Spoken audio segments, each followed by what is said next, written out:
नमस्ते, कैसे हैं आप लोग? आज की कहानी है कुछ तो लोग कहेंगे। मेरी बरसों की तंद्रा तब भंग हुई जब दिल्ली में ही रहने वाले विष्णु के दोस्त गोविंद ने हमें बताया कि विष्णु ने एक विजाती लड़की से शादी करने का मन बना लिया है। सुनते ही ऐसा लगा जैसे किसी ने एक जोरदार थप्पड़ मुंह पर मारा हो। एक पल को तो मैं हैरानी से, अविश्वास से गोविंद को निहारती रह गई। जिस परिवार ने हमेशा परंपरा और संस्कृति का निर्वाह किया, उसे अर्थ दिया, आज उसी परिवार का बेटा अपनी परंपराओं को मानने से इनकार कर समाज में उनके मान सम्मान की धज्जियां उड़ाने को तैयार बैठा था। मैंने तो किसी तरह अपने आप को संभाल लिया, लेकिन नवीन जी तो आग बबूला हो उठे। यह सब जरूरत से ज़्यादा लाड प्यार का नतीजा है जो आज इतनी हिम्मत हो गई है। अब तुम ऐसा करो, जितनी जल्दी हो सके दिल्ली चली जाओ। वह लड़का मुझे कहीं मुंह दिखाने लायक नहीं छोड़ेगा। भला मैं दिल्ली जाकर क्या करूँगी? अब जो कर सकती हो वह तुम ही कर सकती हो, क्योंकि वह तुम्हारी ही बात सुनता है। अगर वास्तव में विष्णु ने गोविंद के कहे अनुसार कहीं शादी करने का मन बना लिया है, तो तुम ही उसे समझा बुझा कर रास्ते पर ला सकती हो। इस तरह आनन फानन में मेरा दिल्ली जाने का प्रोग्राम बन गया। दिल्ली पहुंचते ही मैंने घोषणा कर दी कि जब तक मैं अच्छी लड़की ढूंढकर विष्णु की शादी नहीं करवा दूंगी, तब तक यहीं रहूंगी। आश्चर्य तो मुझे तब हुआ जब मेरा फैसला सुन दोनों बेटे के चेहरे पर घबराहट के बदले खुशी छा गई। जगते हुए सोम बोला, हाँ माँ, आप विष्णु भैया की शादी किए बिना यहाँ से हिलना मत। दूसरे ही दिन मैंने घर का सारा काम संभाल लिया। साथ ही मेरी तीक्ष्ण निगाहें विष्णु के आने जाने वाले मित्रों पर भी लगी रहती। फिर भी मेरी नज़रें जिसे तलाश रही थी, वह सूरत कहीं नजर नहीं आ रही थी। एक हफ्ता गुजरने पर भी उन लोगों ने मुझसे कोई न चर्चा की और न ही मैंने अपनी तरफ से किसी तरह की पूछताछ की। रोज सुबह होते ही घर में भागम भाग मच जाती। कभी कभी सब लोग बैठ कर नाश्ता करते, तो कभी उनके पास इतना भी समय नहीं होता कि नाश्ता कर सकें, तो हाथ में नाश्ता थामे धड़धड़ाते सीढ़ियाँ उतर जाते। लौटते लौटते भी अक्सर काफ़ी देर हो जाती। कैसी विडम्बना थी। भौतिकता के पीछे भागती इस नई पीढ़ी को उस भौतिक सुख को भोगने का समय भी नहीं मिलता। यहाँ आकर मेरे पास समय ही समय था, फिर भी आस पड़ोस से कोई खास परिचय नहीं हो पाया था। बस पास के फ्लैट में रहने वाली एक लड़की माधवी थी, जिससे मुलाकात होती रहती थी, क्योंकि वह विष्णु के साथ ही उसकी कार से अपने ऑफिस आती जाती थी। माधवी और विष्णु के ऑफिस एक ही बिल्डिंग में थे। विष्णु और माधवी का व्यवहार समान दोस्तों की तरह ही था। धीरे धीरे वहाँ रहते मुझे भी वहाँ के लोगों के बीच विचारों का खुलापन भाने लगा था। बंदिशों से परे खुली हवा में सांस लेता इनका जीवन काफ़ी सरल और सरस और सरल था। विष्णु और सोम के कुछ दोस्त अक्सर ही अपनी बीवियों बीवियों के साथ मुझसे मिलने आते। उनमें से कुछ की तो पत्नियां नौकरी करती थीं। आत्मविश्वास से भरी ये लड़कियां अपने परिवार के साथ काफ़ी खुश नजर आती। मेरे साथ आकर वे रसोई में मेरी मदद भी कर देती थीं, साथ ही बातें भी करती रहती। अपने विचारों को बड़े निसंकोच ढंग से सभी के सामने रखने की क्षमता थी। साथ ही पति की गलत बातों का खुलकर विरोध करने की क्षमता भी। पहले मुझे थोड़ा अटपटा सा लगता, पर जल्द ही मुझे यह माहौल अच्छा लगने लगा और मैं भी उन सभी की बातों में शामिल होने लगी। नए विचारों को लेकर मन में ढेरों संदेह उत्पन्न हो रहे थे। फिर भी अपने पुराने विचारों और परंपराओं पर चली आ रही मेरी दृढ़ता कम होने लगी थी। जब भी मन अतीत के गलियारे में भटकता, मुझे अपने ही अरमानों का खंडहर नजर आता। मुश्किल से 20 की उम्र रही होगी जब मैंने अपनी आंखों में ढेरों सपने सजाए ससुराल की धरती पर कदम रखा था।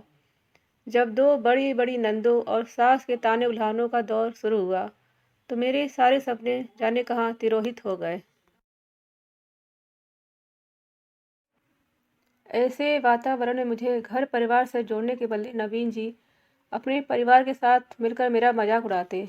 बात बात पर मुझे गंवार साबित करने पर तुले रहते। मेरा कोई भी गुण उन्हें नजर नहीं आता।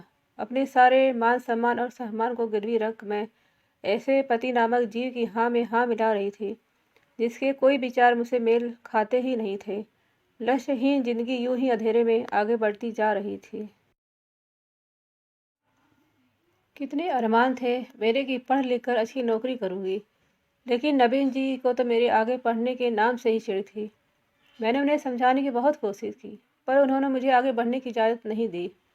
अब तुम्हारी जिम्मेदारी माँ की देखभाल करना और अपना घर संभालना है। बस इतना ही, पढ़ने का शौक था तो शादी ही क्यों की। नवीन जी के फैसले अडिग होते थे, बीच का रास्ता नहीं था। बहुत कोशिशों के बाद भी उनकी दकियानुसी सोच को मैं बदल नहीं पाई, तो खुद ही उनकी सोच के अनुसार ढाल अपनी सफलता में ही उनकी सफलता में ही अपनी सफलता ढूंढने लगी। पति के झूठे अहम की तुष्टि के लिए तमाम जिंदगी अपने अरमानों की चिता जलाती, एक झूठी जिंदगी जीती रही। उस माहौल में मेरा आत्मबल इतना टूट गया था कि अपने किए गए किसी भी आरोप प्रत्यारोपण और कटु उक्तियों के विरोध की शक्ति ही नहीं बची थी।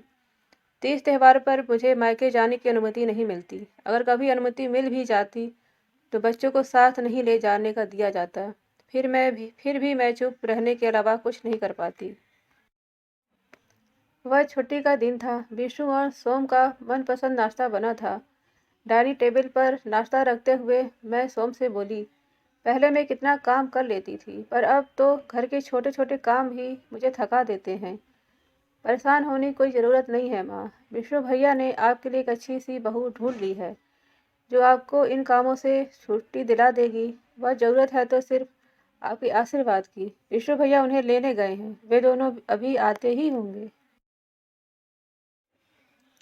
मैं बुरी तरह घबरा गई और आने वाली मुश्किल परिस्थिति का सामना करने के लिए अपने तन और मन को मजबूत करने में जुट गई। अभी मैं कुछ बोलती उसके पहले ही कालबेज घनघना उठी। सोम के दरवाज़ा खोलते ही एक साधारण नया नक्श वाली आकर्षक लड़की अंदर आई। सोम ने अति उत्साह से उसका मेरा परिचय कराया। माँ, यह शोभना जोसफ है, भैया के साथ काम करती है। बोलते बोलते उसने अपनी एक दबा दी थी। बड़ी मुश्किल से मैं उसके सर पर हाथ रख पाई। बरसों से परंपराओं और सामाजिक मापदंडों में जकड़ा मेरा मन इतनी जल्दी और आसानी से आज़ाद नहीं हो सकता था। मैं चुपचाप उठकर अपने कमरे में जाकर लेट गई। थोड़ी देर बाद विष्णु भी मेरे बगल में बिस्तर पर ही आ बैठा। थोड़ी देर बैठने के बाद धीरे से बोला, माँ, मैं जानता हूँ शोभना भले ही हमारी जाति धर्म की नहीं है, सुशील और समझदार लड़की है। अपने माँ बाप को बचपन में खो दिया है, इसलिए वो आपसे प्यार और अपनेपन के लिए कुछ ज़्यादा ही लालायित है।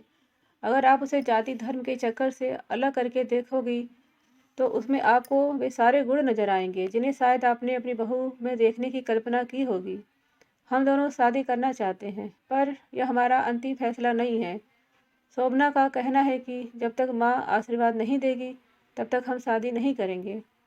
थोड़ी देर तक कमरे में चुप्पी छाई रही। फिर विष्णु उठकर चला गया और मेरे मन में विचारों का मंथन तेज हो गया। जिंदगी के 50वें दशक में खड़ी मैं आज तक अपने सामाजिक दायरे से निकलकर कभी भी अपनी खुशी के लिए परिवार और समाज को चुनौती नहीं दे सकी थी। अपने सारे फैसले मैं यह सोचकर लेती रही कि अगर मैं परंपरा के विरुद्ध गई तो लोग क्या कहेंगे। कभी ये नहीं सोचा कि लोगों के हिसाब से निर्णय लेकर जीने से जीना कितना मुश्किल और बेईमानी हो जाता है। अपनी परंपराओं और पति के प्रति अपनी निष्ठा, वफादारी और प्यार प्रदर्शित करते करते मैंने अपनी अस्मिता ही खो दी थी। शोभना मुझसे मिलने मेरे कमरे में आई। आंटी, मैं अब जा रही हूँ। रुको, पहले से ही निकाल कर रखे अपने कड़े उसके हाथों में डालती हुई बोली, ऐसे कैसे चली जाओगी? जाकर फ्रिज से मिठाइयाँ ले आओ और सभी का मुंह मीठा करवाओ। मैंने अपनी बहू चुन ली है, उसकी घोषणा जो करनी है। इतना सुनते ही वह शर्मा गई। पास ही खड़ा विष्णु मुझसे आकर लिपट गया। माँ, आप। आगे के बोल उसके अवरुद्ध गले में अटक कर रह गए। हाँ, यही मेरा फैसला है, क्योंकि मैं चाहती हूँ कि तुम दोनों हमेशा खुश रहो। तुम दोनों की खुशी ही मेरी असली पूंजी है। लेकिन पापा, उनकी चिंता तुम मुझ पर छोड़ दो, उनसे मैं बात कर लूँगी। मैंने दूसरे दिन ही शादी की तारीख तय करवाकर नवीन जी को फ़ोन करके कहा, आपका शक सही था, विष्णु एक विजाती लड़की से शादी करना चाहता है। फिर तुमने क्या किया? मुझे क्या करना था? मैंने काफ़ी सोच विचार के बाद उन्हें न सिर्फ शादी करने की इजाज़त दे दी है, बल्कि शादी की तारीख भी तय करवा दी है। वहाँ जाकर तुम पागल तो नहीं हो गई हो? मैं पागल नहीं, बल्कि समय के साथ अपने आप को बदलने की कोशिश कर रही हूँ। मैं एक ही सांस में सब कुछ बोल गई। जीवन में पहली बार पति के विरुद्ध हथियार उठाया था। फिर भी मन एक अनिवर्चनीय सुख का अनुभव कर रहा था। आज की कहानी कुछ तो लोग कहेंगे रीता कुमारी द्वारा लिखी गई है। यदि आपको पसंद आती है तो प्लीज़